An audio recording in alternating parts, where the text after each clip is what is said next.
Alright guys and gals, welcome back. Another video. So whatever's going on with the YouTube algorithm, these videos seem to be correlating with a lot of different people, which is good. So again, knowledge share time. This is going to be the third video in this installment of should I pursue a career in the blue collar world. And so this video is going to be based off a comment left from one of my subscribers in the last video about layoffs. And we talked and touched on that subject about getting laid off and potential layoff. I'll leave a link in the description of that video if you guys want to go check that out. I'll leave that in below. But this one's going to be on traveling as a journeyman or even as an apprentice from, again, my perspective of being an operating engineer. We're just sitting here on the perch, feeding the plant today. It's the calm before the storm. We got some snow coming in tomorrow, potentially. Tomorrow's afternoon commute's gonna be horrible. It's beautiful, sunny out. As you can see, the beginning of this video is screening the loom. So yeah, let's get right into it. Let's talk about traveling. And we'll talk about both aspects, private, non-union, and union. And again, this is just based off my experience and my trade. Again, there's multiple different trades that travel. I can't speak on their behalf, but I can talk about some of it, not to a degree of the knowledge that I have with running a heavy equipment, but at least from what I can see from a distance and companies that I've worked for that have traveled to my neck of the woods, which is New England, from out of state. So traveling is going to be a big thing, whether you're not union or non-union. So all based on job sites, right? So when you start off, and I'll go from my experience, non-union, when you start off in this career, 90% of the kids, maybe 80% of the kids are going to find a company that's about a half hour from their house. Local companies, small outfits, maybe a rubber tire excavator, or I should say a rubber tire backhoe. A lot of companies have those. Maybe a small skid steer. Maybe a mini excavator or a mid-size excavator, a 20,000, 15,000 pound excavator. You're talking a tag along, a dump truck, just very basic, small construction company.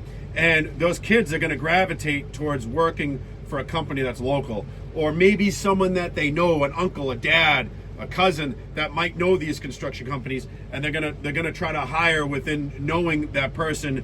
All right, hey, this is John's kid. John's kid's worth a shot to give a shot to get into the world, and they're going to stuff you as a laborer. That's probably going to happen to you if you're trying to get an equipment operating. And there's a saying in our industry, again, just my industry I'll speak on, not plumbers, not electricians, not pipe fitters, that to make a good operator, you should start off in the ground. And I've had that told to me many times, and I've heard the old timers with the gray hair. I'm starting to get gray hair, as my wife likes to point out, that a good operator started off as a laborer. I'm talking putting pipe together, running grades, learning the grade rod, running a hand compactor, digging holes by hand, trench work, pipe fit, putting pipes together, water, sewer, drain, building inverts, all sorts of aspects. Once you get into this industry, you'll understand some of these words that I'm using. But yeah, so non-union, you're going to gravitate towards the local company that's within a half hour to 45 minutes of your house. Now that's just the shop, let alone the jobs aspect. So, you might be able to catch a ride if you go back to the shop with the company foreman or something, jump in their truck and save money for traveling that way. But you're going to travel no matter what. You're going to travel to the job site. So say you're leaving from the shop, wherever the shop might be located. Again, half hour from your house. Drive to the shop, jump in the F-350 and tag along. Job could be an hour from the house. You could be anywhere from an hour to an hour and a half from your house, wherever the job is located. And that job can entail different things: site work, road work, pipe work. You're going to travel. So prepare yourself mentally. If you're 18, 19, 20 years old, going to get into this business, coming from working from a pizza shop or whatever you're doing to try to better yourself and make more money and better your opportunities, you're going to travel. You're not going to work in your town. I mean, far and few between where you get jobs where you're 10 minutes from your house. Now, I can speak on the union part the last 10 years of my life. Literally, I am sitting in an excavator located 78 miles one way from my house. Is that a lot? Not in some situations, and some guys that travel across the country. For a kid that's local, has a little Honda Civic, and he's never been out of his town, maybe on a snowmobile trip somewhere, that's a long ride. 71, 78 miles one way. You got to think about the cost of fuel, the wear and tear on your vehicle, all that stuff, tolls. Now, the aspect of other trades, there's some guys that'll work for pipe crews that'll weld gas main pipes, talking big 36, 32, 42-inch pipe mains.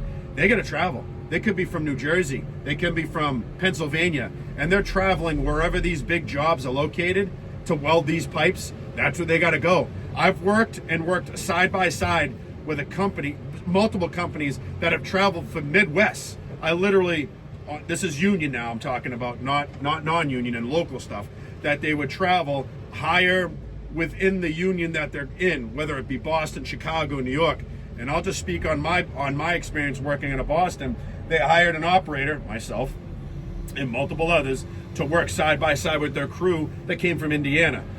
I worked with this company twice now. I'm not going to drop the name, but they're a directional drilling company that basically makes mini tunnels underneath bridges, high power lines, river duck banks, and it's very cool what they do. It's basically trenchless excavation where they pipe jack underneath certain utilities that cannot be removed and stuff like that. But I don't want to get into good detail. But they were out of town. They're traveling from Indiana for months at a time, 3 months. We have schedules of 410s and working a weekend, every other weekend, so they can fly home to see their family. So if you get into specialized work like welding pipe jacking, slurry work, again, this is just speaking on the operator side. You're going to travel. You're going to travel within your union. You're going to travel to different jurisdictions in a union, and you have to sign up with that union to pay their dues and get their benefits. Back to that Indiana company that traveled out to Boston area, they said the three best jurisdictions to work in this country for union rate was Boston, Chicago, and New York, because that's the moneymaker right there, working in the cities. And my experience traveling in my situation, this is pretty far for me to travel. Now, I work in the city. I'm about a half hour from Boston, which is the main hub out of my union. And most of the unions out here, the electricians, the carpenters, pipe fitters, pile drivers, we all work out of the hub, the city. And when it's good times, you're working a lot of hours. You're working plenty of work. There's jobs to go through, bounce back and forth. But when there's not, there's sometimes you got to take the layoff. And again, we talked about that in the previous video, or you can travel. I know guys that right now the city's kind of slow. And again, I'm in Brockton. I'm south of the city, and I live north of the city. 78 miles one way, 74 miles one way. You're going to travel, even if you're traveling in your state, let alone out of state. So that's something to chew on and think about when you're getting into the blue collar world. Whether you're non-union and you're that young kid looking to get in, and you're going to look for that company that's close by, that mom and pop, 35 employee based company that's looking for help, and you're just trying to cut your teeth, get in, and don't be afraid of starting off as a laborer, because laboring brings you into different avenues. You can end up being a pipe fitter. You can end up being a labor foreman. You can end up going to the operating machines. Being a laborer is nothing to put your nose up in, thinking you're better than being a laborer.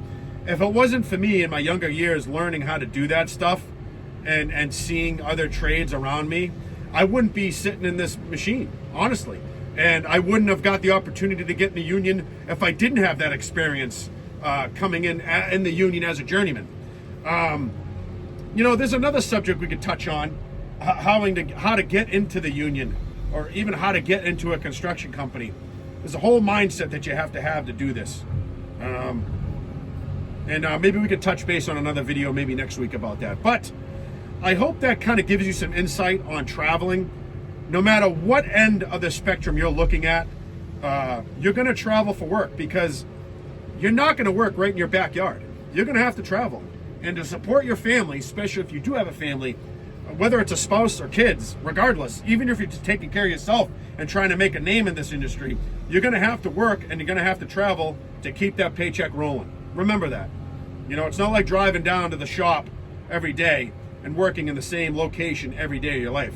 You're going to have months where you're going to work at the same location, or weeks where you're going to be working in the same location. So prepare yourself mentally. When you get into this business, you're going to have to travel, and that's just the way about it. But I hope you guys are enjoying these videos that I'm putting out. This is the third installment of should I get into the blue collar world. It's hitting the algorithm right. It's seeing you guys out there. I love the comments. Again, I'm just speaking on my experience, and I love to hear the comments and the feedback of what you guys have experienced, and I like touching on subjects that you guys enjoy listening to. So make sure you guys subscribe, hit the notifications bell, and please leave a comment down below.